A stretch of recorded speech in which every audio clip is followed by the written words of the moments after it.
Hi, and welcome to the X22 Report Spotlight. Today we have Harley Schlanger. He is back with us. Harley is an historian, a national spokesman. He's been covering the financial industry since the 80s for LaRouche Pack, and he is back with us. He's going to give us an update on what is going on in the economy, what's going on in the world. Welcome back to the Spotlight, Harley. Hi, Dave. How you doing? Good, good. And I'm very happy to have you back with us, and I'm really excited to hear all the things they have to tell us about what's been going on in the economy. And I wanted to start out with gold, silver, Deutsche Bank, the lawsuit, the manipulation of the precious metal market. Do you think this is going to change anything with this news that has come out that, yes, they're manipulating the gold and silver market? I doubt it. I think if you look at the fines that have been levied against major banks, take the case of HSBC, Hong Kong, Shanghai. There's not a single case of criminal activity in which they haven't been involved, and yet no one's gone to jail. Nothing's been done. They've been fined, and they pay the fines. It's pocket change for them. But Goldman Sachs just paid a $5 billion fine. Deutsche Bank, I think, has set aside close to 10 billion euros for this year in expectation of more fines. So the fact that they continue to do things, whether it's foreign exchange manipulation, whether it's gold and silver pricing, whether it's fraudulent reporting on what their actual derivative holdings are, there's no consequences because the banks are essentially dictating to governments what the policy should be. And so that's why they can get away with everything. At least it came out. We've been talking about manipulation of gold and silver for quite a while, and we're starting to see that the banks manipulate LIBOR, manipulating now gold and silver, and everything that we've been talking about for quite a long time now is all coming true. And as we move forward, I think we're going to see a lot of changes because a lot of people are going to see that, well, wait a minute, everything that the alternative media and not the corporate media, not the government, everything they've been talking about, it seems that, they're actually, it's turning out to be that this is all coming true at this point. And I think as we move forward, a lot of people are starting to wake up now and start to realize there's something wrong in the entire system. We can just see it from what's going on with the elections, with the people. Sure. And to me, I'm not really for any candidate, but just the people out there saying, something, we want to change, something is wrong here, something is not right, we want something different. And I think all of this is all coming together at the same time. There's definitely an awakening, and you can see it in terms of the volume of people going to your site and some of the alternative media sites, that it's increasing. People are looking for answers, they're looking for solutions. But the problem is twofold. One is that too many people are focused on self-survival. I get this all the time in the radio work and the interviews I do. You get call-ins and they say, well, what should I do with my money? After you've just gone through the fact that the system is rigged, it's fraudulent, it's your money could be taken from bail-ins or just plain seizures. They can come get your gold. There's no solution outside of winning a political fight to change the system. And so I think people are waking up, but I think there's still a lot of chatter out there which tends to focus people on self-survival. And I think that the second question here is that there are certain kinds of legislative changes that could be made to toughen regulations, but those won't be done unless you have a mobilization of the population. You mentioned something interesting that we spoke about earlier before we started, which is what's happening in the political arena. I don't think any of the candidates really are offering solutions, but they're starting to touch on real issues. The debate last night between Hillary and Bernie, which was really pretty terrible, did have a couple of indications of reality on the question of the bailouts, the question of Hillary's total domination by Wall Street interests, and then also on regime change. This comes out. So people are getting more attuned to the crisis, but I don't think they yet recognize the depth of the crisis. It is existential.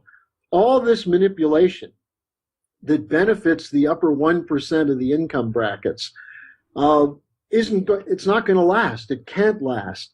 And you have reports about the way the banks are supposed to be moving into a new regime under Dodd-Frank to be able to survive a collapse.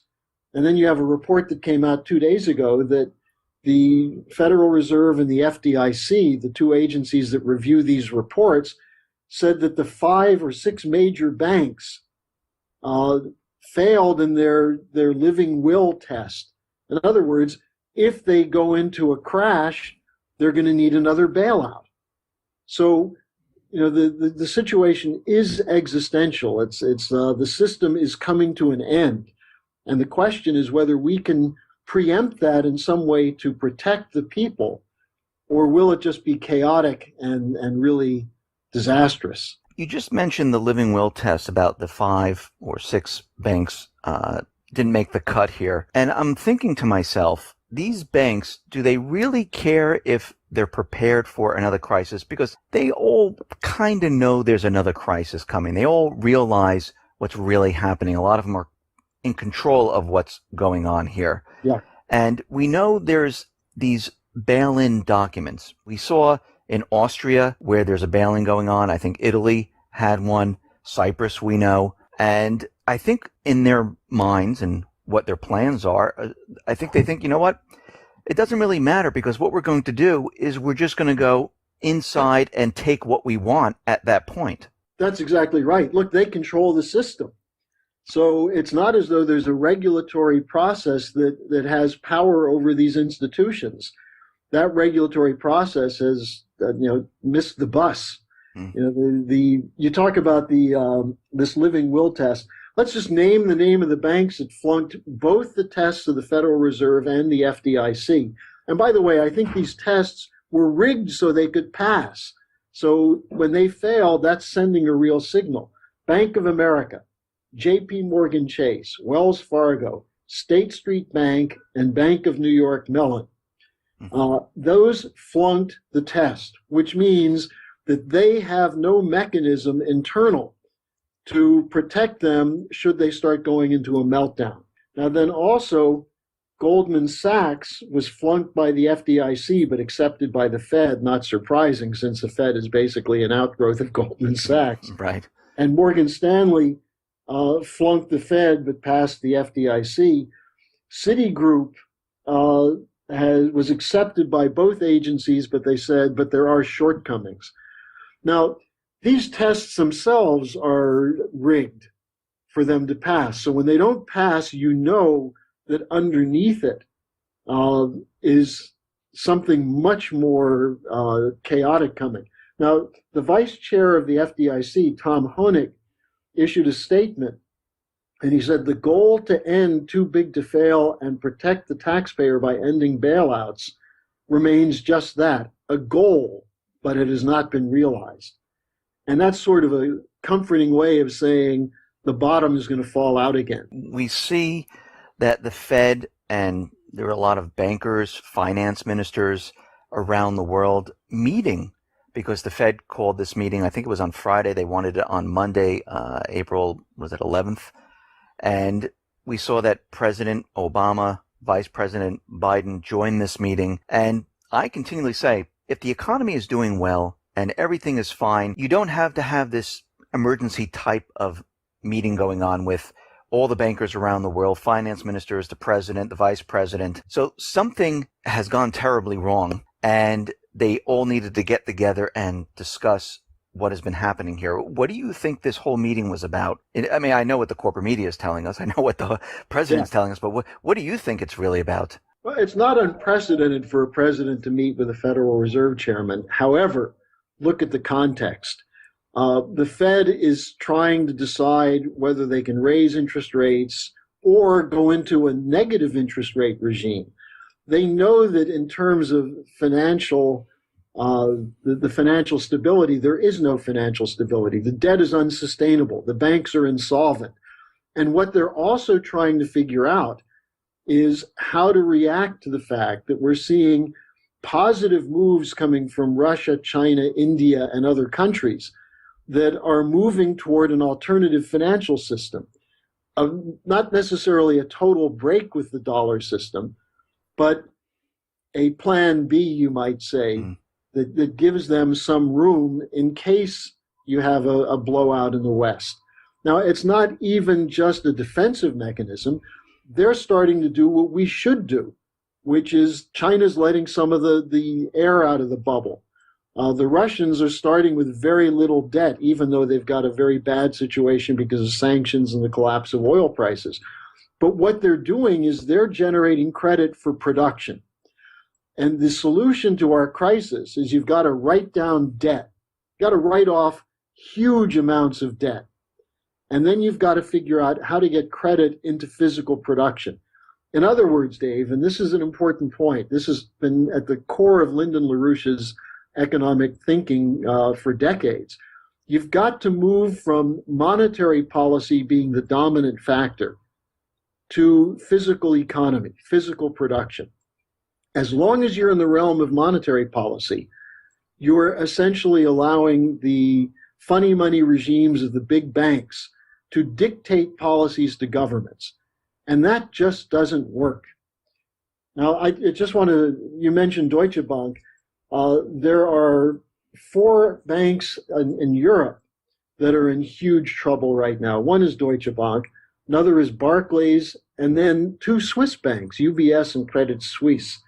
Now, interestingly, you also have the intersection at this moment of the release of the Panama Papers, which essentially show that the whole financial system is offshore banking, non-transparent, funny money regimes that are protected and outside the reach of government.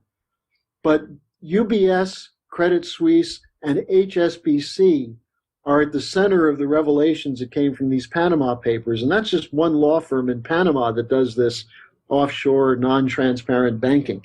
So it's the whole system. And this is something that I think is why Obama had to go and meet with Yellen, because there is a sense among these policymakers that they don't have any more options.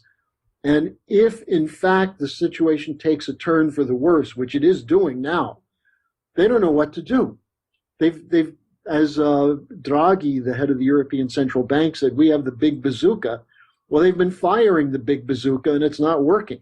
Pumping money, all it does is create a stock market bubble. What happens when that pops? That's true. And we just saw, well, we've been hearing about this, but on April 19th, we see that China is going to release the gold-backed yuan. And there are stories out there saying that it's not going to be convertible from or to US dollars. Is this going to be a big deal with the gold market or with the currency market? I think it will be a big deal with the currency market. With the gold market, I don't know. I mean, the Russians and Chinese have been buying gold like crazy. And I think what you can see is that their intention is to move to some kind of currency regime, which is outside the control of the International Monetary Fund and the Western institutions. I mean, I saw an interesting report yesterday that the Asia Infrastructure Investment Bank is now going to be partnering on some projects with the World Bank. Now, this was not at the request of the Asian Infrastructure Investment Bank, but the request of the World Bank, which otherwise was going to become an irrelevant institution. Well, I think we're seeing in this report on the gold-backed yuan a much more definitive evidence of a fundamental shift away from the existing currency regimes dominated by the post-Bretton Woods dollar into minimally a diversification, a market basket of currencies. But I think in the long run, if the dollar stays with this quantitative easing, negative interest rate regime, we're going to see the United States go into what you might call the dustbin of history in terms of economic policy, because we cannot sustain the debt. It's not just the government debt, which is large, but it's the private sector debt, the credit card debt, the college loan debt, corporate debt, bank debt. It's just unsustainable. That's the only word I can use for it. So the Chinese and the Russians are saying, how the hell do we get out of this? And I think that's why you're seeing moves toward alternative SWIFT systems, bank reconciliation or currency reconciliation treaties and so on. I agree. And if we look at the economy, you just talked about debt, but we're not producing. The GDP, the Atlanta Fed, and I know the New York Fed also has their model that they just created, but the Atlanta Fed, came out with the GDP growth model of about 0.1%. They revised it now to 0.3%, but that's absolutely awful. And like you said, we have debt upon debt and bubble on bubble. I mean, we have the housing bubble, we have the auto bubble, we have the student loan bubble, the derivative bubble, the treasury bond bubble, the stock market bubble. It just goes on and on and on. And of course, I know Yellen is saying that she sees absolutely no bubbles whatsoever. Well, Greenspan said the same thing, you remember. Yes. Greenspan said, we don't know it's a bubble until after it pops. Right. So the entire economy, I mean, industrial production is down, auto sales are down, retail is down, housing prices are falling, the existing home sales are down, new construction's down. It seems like everything is declining at this point, and the economy is, like you said, going nowhere into the abyss. Well, and who's going to tell the president or the Federal Reserve Chairman, because they keep talking about a strong economy?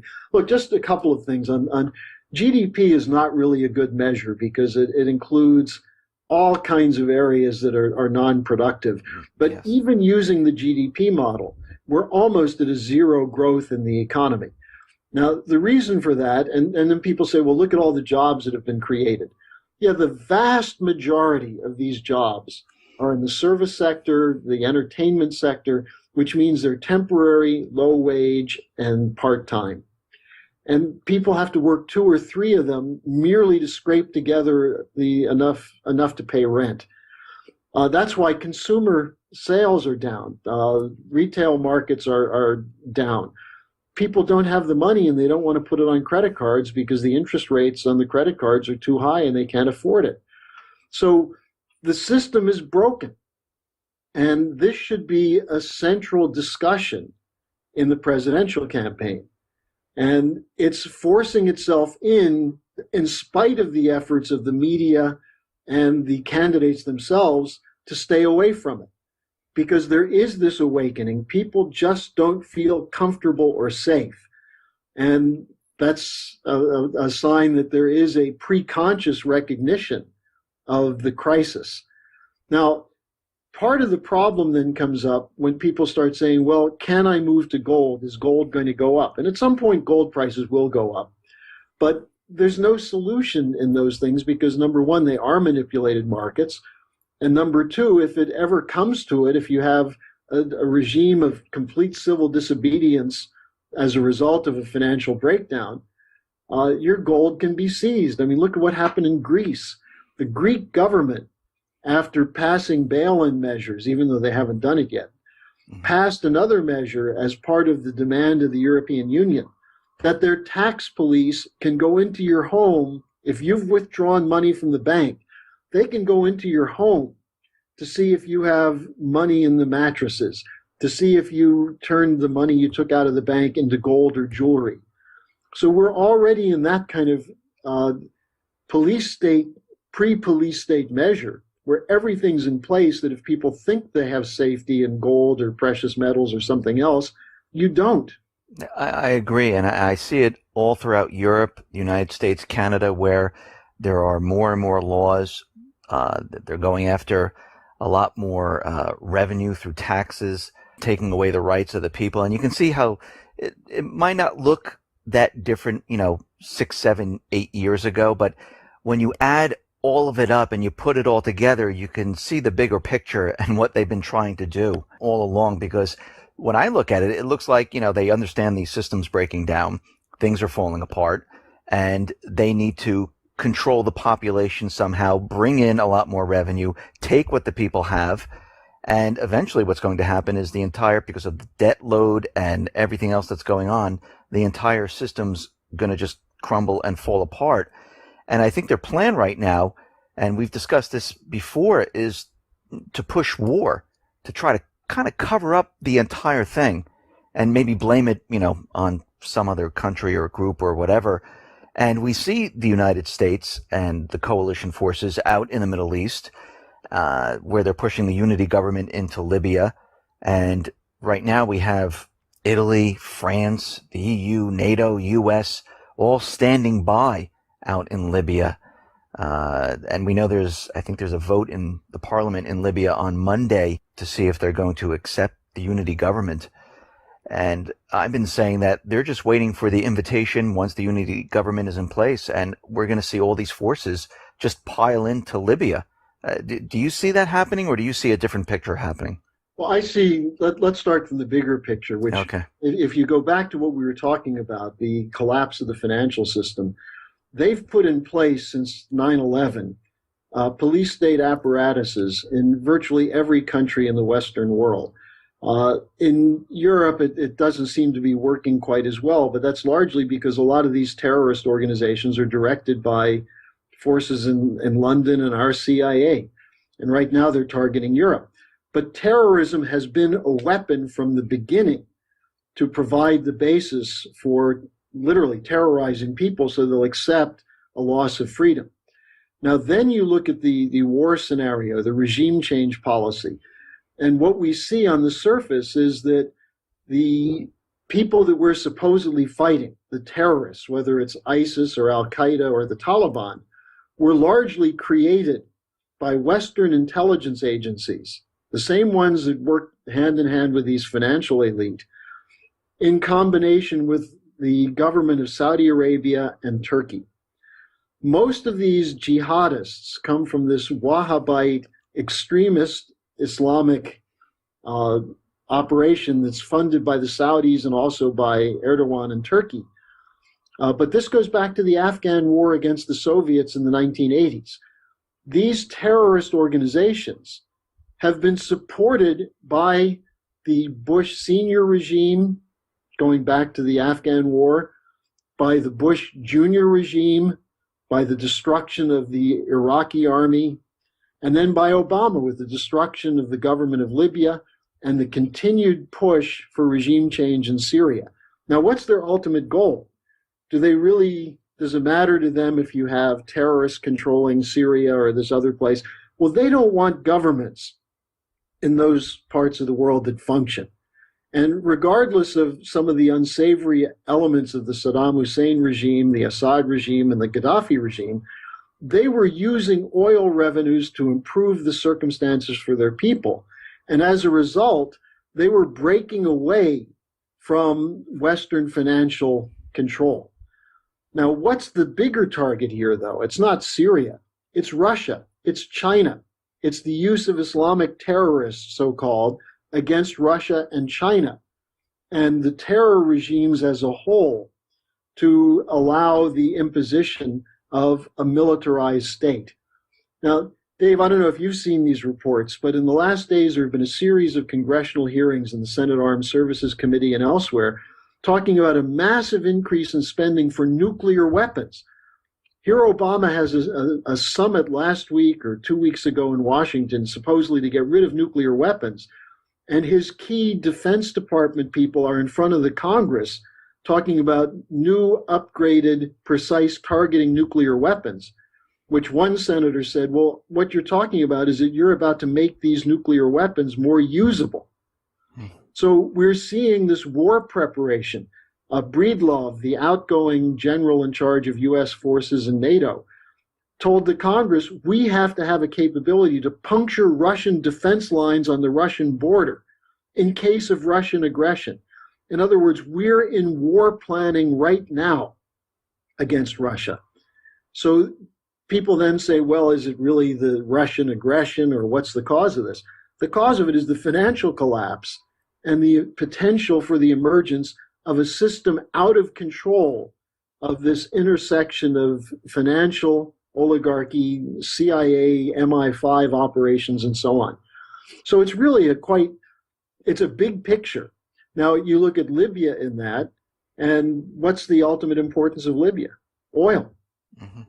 So, the fact that the people in Libya have been put into disastrous conditions doesn't mean a thing. Hillary Clinton still calls this the example of the use of smart power, and she still defends it. And last night in the debate with Bernie Sanders, she blamed the Libyan people for it. What's funny is politicians never take the blame. They always blame everyone else for everything that goes on. Well, she's blaming Obama, and Obama's blaming her now. But you Yeah. talk about chutzpah. Here she is. She praises herself for tipping the balance in favor of the invasion or the attack on Libya and the killing of Gaddafi. And then when you see the consequences, she blames Obama and the Libyan people. So, as things stand now, it looks like unless she's indicted, she's going to be the next president, which would be catastrophic. To me, at this point, whoever becomes president, I don't think they have full control of the office. I think they're powers, the puppet masters will tell them what to do if they don't follow, their instructions. Eventually, what they'll do is they'll just get rid of them. So even if, let's say, Trump made it to the White House, I don't think he would last too long there.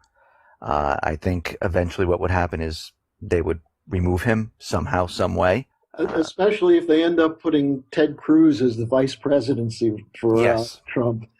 Because Cruz is nothing but a Bush guy, a Wall Street guy.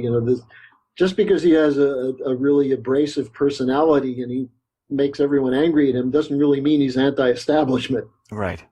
We see all of this happening in the Middle East. And right now we're in the middle of this ceasefire where Kerry is having discussions with Lavrov and they're discussing the ceasefire, the peace deal.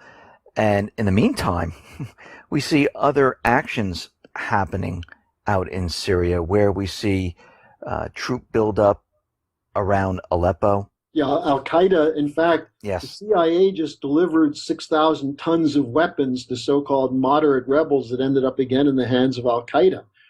And you have some of the Americans, like Petraeus, saying that we should ally ourselves with Al-Qaeda because they're integrated into the so-called moderate rebels.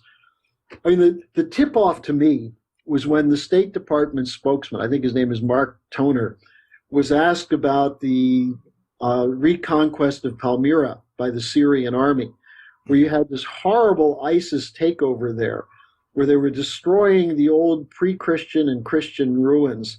And when the chief archaeologist stood up against them, they cut off his head and stuck it on a pike. So the Syrian army, with help from Russia, drives ISIS out of Palmyra. And the State Department spokesman could not even say that that was something that was good that happened. So we're on the wrong side in this fight. The Obama administration, the following in the footsteps of Bush, is on the side, at least encouraging and logistically supporting these terrorists that we're supposedly at war against. I completely agree. And the ceasefire that's happening right now, I don't really believe the U.S. is trying to promote peace. They want peace because we see their goal is the same. We saw it in Geneva 1 talks, the Geneva 2 talks, and now the Geneva 3 talks. Their main agenda is for Assad to step down. That's pretty much it. Exactly. And while Kerry's involved in these discussions, the Wall Street Journal pointed out that the Obama administration is preparing Plan B for when the Geneva process fails. Now, similarly, look at Ukraine, where we're supposedly standing up against Russian aggression. The new speaker of the Rada, the Ukrainian parliament, is this guy Podobui, who comes from the right sector. This is the group that is they're the heirs of the Ukrainian divisions of the Nazi SS from World War II. They openly parade through the streets with swastikas and pictures of Stefan Bandera, who was the guy who created the Ukrainian SS to work with the Nazis to carry out ethnic cleansing during World War II. This is the grouping that we're supporting in Ukraine against the alleged Russian aggression against the Ukrainian people. And in the meantime, as you've probably seen, Ukraine is an economic basket case. It's collapsed. It needs bigger bailouts. The finance minister of Ukraine is an American speculator. Right. So, the situation is so extreme in the sense of insanity that it almost is like science fiction. But this is the world we live in. Now, rather than just throw up your arms and say they're too powerful, we can't win, I think it's important to realize that there are some legislative steps that could be taken before a financial implosion that could put us in the track toward recovery. And the first of those steps is Glass-Steagall. And we at the LaRouche movement have been fighting for this for the last decade. And now increasingly, this is at the tip of the tongues of a lot of people in talking about financial regulation. Glass-Steagall is only a measure that would be a preliminary step to stop the speculative economy. You'd need to do something then following that, probably put the Federal Reserve into receivership, take it away from the Wall Street banks, and establish some credit mechanism, whether it's a Reconstruction Finance Corporation or better yet, a Bank of the United States, to generate credit that would go through the banking system into physical production. These are things that would be popular and could be done, but we don't have, I mean, right now Bernie Sanders is calling for Glass-Steagall. He's not going to get elected. We need to have a big fight around these issues.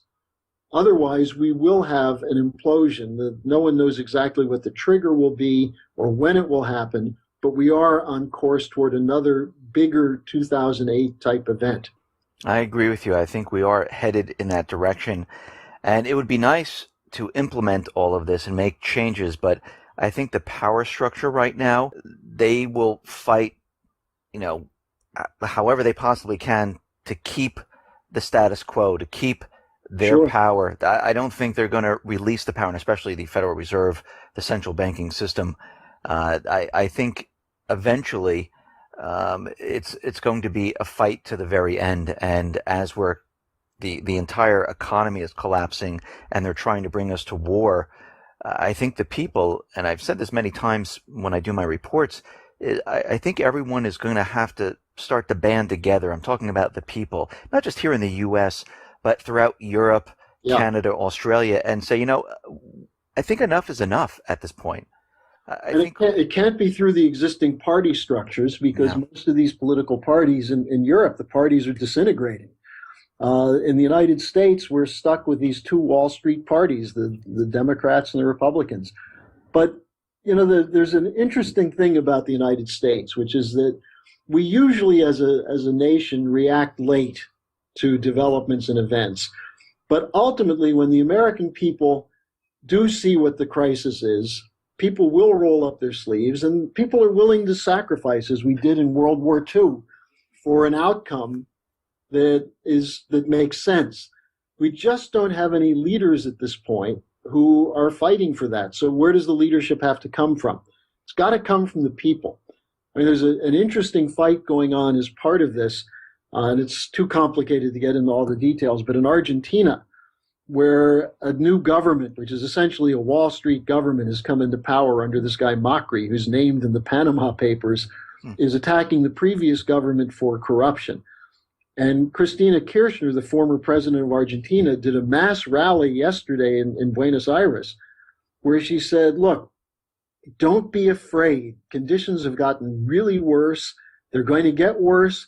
But if we succumb to fear, we won't win. Be calm. Don't respond with rage, but go out and organize. And that was really pretty good advice. And I think we've got to have that message going to the American people. Figure out what the problem is, understand the solutions that have been presented by our history as a nation, what we've done when we've escaped these crises in the past, and then put them into place. And I'm happy to see more and more people coming to websites such as the X22 report looking for answers. I think we've got to make sure that we provide some fairly clear directions, but people will pick up on these things. Harley, thank you for being on the X22 Report Spotlight. I really appreciate it. Once again, how can people see your work? Well, the best place to go is LaRouchePAC.com. And if people are interested, we offer a free service right now, which is called the Daily Lead, where you can get the equivalent of an editorial each day, which goes through developments. To find that, you go to LaRouchePAC.com, click on the Get Active banner at the top of the page, and then just scroll down to where you see daily lead, and it's free. People from the X22 report can go on and get that for free. If people would like to talk to me, and I occasionally do this, I'll give out an email address that people could write to me and pursue these questions further if you're interested. But it's harleysch@gmail.com. So it's harleysch@gmail.com. And I will respond. It may take a little while, but we've got to build a movement. And I think you have a lot of listeners who are very serious and very thoughtful. And, the more interaction that people in these groups can have with each other, the better the chances are that we can come out of this thing alive. I agree. Harley, once again, thank you for being on the spotlight. Well, thank you, Dave. Good talking to you again. You too.